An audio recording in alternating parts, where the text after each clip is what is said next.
Hello everyone, আসসালামু আলাইকুম।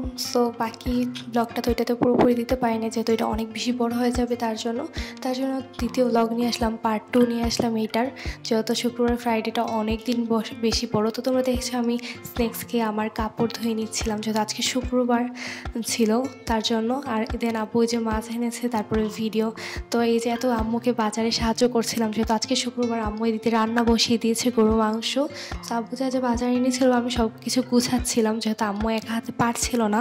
আর শুক্রবারে আমি টুকটাক ঘরের কাজ করি, যেহেতু আমার এটা অফ ডে, তার জন্য শুক্রবার শনিবার 2 দিনে আমার বন্ধ থাকে, কিন্তু শনিবার সময় পাওয়া যায় না।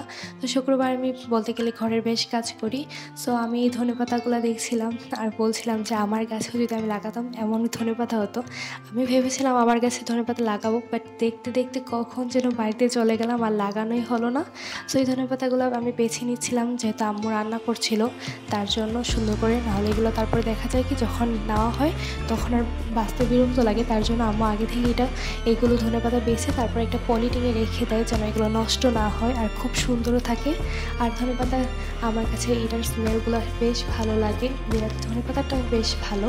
সো আমার এই যে তোমাদের সাথে কথা বলতে বলতে বাছা শেষ, এখন আমি আলু ছোলাচ্ছি। আমার নতুন আলু ছোলাতে বেশ ভালো লাগে। দেন আমি 10টা বাজে নাস্তা করি, যেহেতু আমি সকালবেলা হালকা কিছু স্ন্যাক্স খেয়ে ফেলি।